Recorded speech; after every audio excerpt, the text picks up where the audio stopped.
Hey, what's up, peeps? Welcome back. As you can see and just saw, getting ready for the ranch, the Weber 37, getting it prepped up.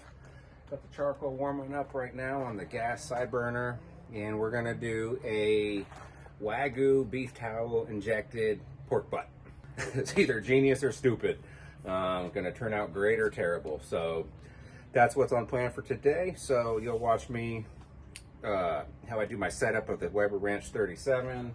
Charcoal, all that. I'll go through all that and how we're going to do that today. But obviously we're going to do it indirect on this big ridiculous 37-inch kettle with a piece of meat like that. So stay tuned.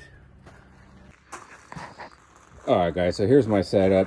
Weber 37, of course. Got the slow and sear for the 26 in here. Got the hot briquettes, just the Kingsford Blue here.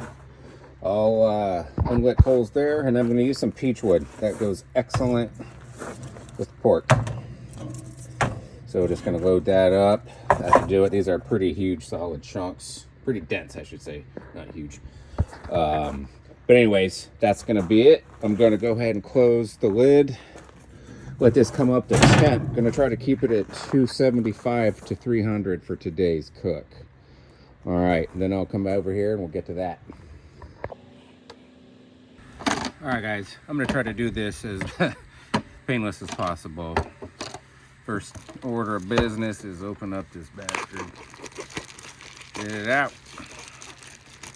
This is just your standard pork shoulder from Safeway, my local grocery store. Let's do the smell test. I don't smell anything, so it's good. All right, so what I'm going to do, I got the Wagyu beef tallow right there.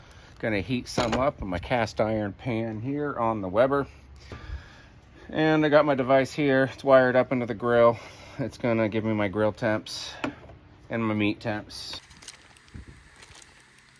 Too weak. Haven't lifted weights in months because of 2 spinal surgeries. And I've lost all my strength. Can't even open this. Okay, very firm. It's just been in the fridge. Definitely want to keep it refrigerated. It's already melting. I don't think I'm gonna have to put this on the grill anymore. So this is my weapon of choice for the day. It has multiple holes in it, so I really gotta tilt it. Probably should have used the one with only one hole, but there we go. Pretty much loaded up. Slowly inject it. Don't want to go too fast or you might get squirted. Oh, losing some.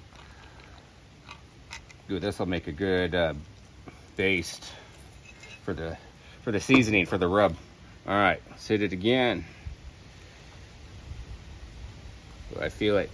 Good thing I got my hand on top because I feel it coming out. So I'm just gonna keep a firm pressure on there as we slowly inject. Whether you're doing tallow or meat injection,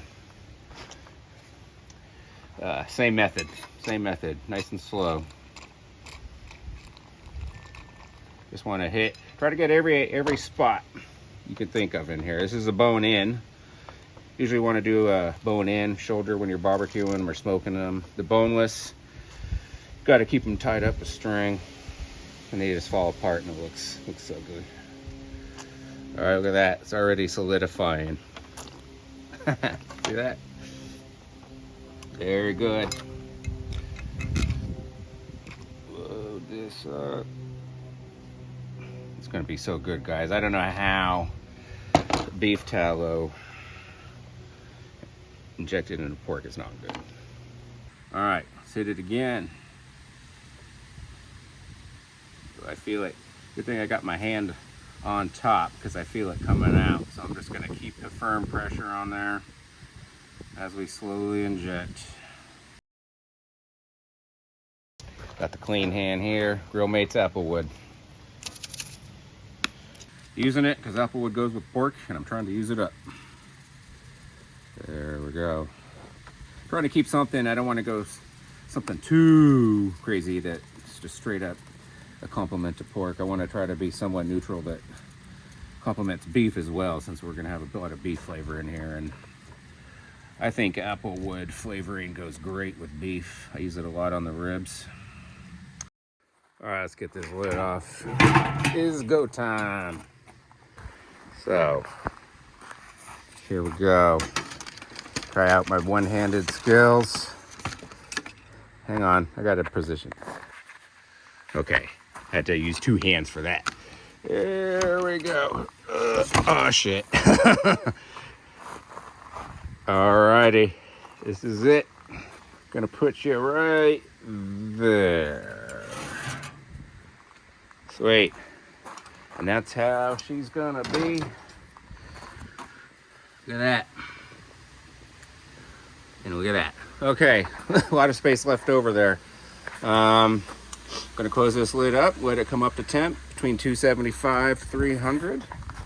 And we will come back from time to time, replenish as needed. Should be a while. And we'll come back when it's eventually at 203 to take off and pull it up and eat it. All right, thanks everybody, appreciate it. All right guys, coming over here because we are at the stall. We've been stalled out at 178, dropped a degree or two, so gonna take it off and wrap it in butcher paper for the final finish off. But wow, look at that. Man, that looks good. There we go, look at that. It's been approximately 4.5 hours. Bark is developing perfectly, I would say. Very pleased with that. Man, definitely juicy. Smells really, really good. That applewood rub. All right. Let's do this. There we go. Got a two-hand of that. Sure. That looks good to me. Get it in nice and tight. This butcher paper will allow it. The butcher paper will allow this bark to breathe and continue to develop. Unlike tinfoil, locks in all the air, creates a steam, and you get that mushy bark. All right, guys, we are at the 203 mark. So I'm gonna take this off. Gonna bring it inside, let it rest for a solid hour. I'll keep the probe in there so I can monitor the temp. It's a pretty cool thing. I like to do that until it's done, until I open it up. But yeah, at least an hour, maybe an hour and a half, and then we'll pull it up and see what this tallow did to it. Cool. Later. All right, guys, here we go. It was down to the low 120s when I decided to pull the probe out and bring it outside. But look at this. This tray is loaded up with nice pork juice mixed with tallow. So it's an interesting combination. Let's see what we got.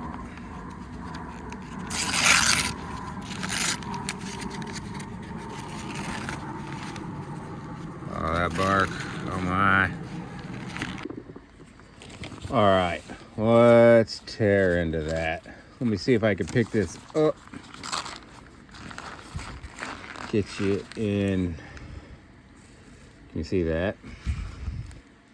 Check that out. That's some good looking bark right there. Very good. Nice coloring. Whoop, splatter. Better not. All right, here we go. Enough nonsense. Moment of truth.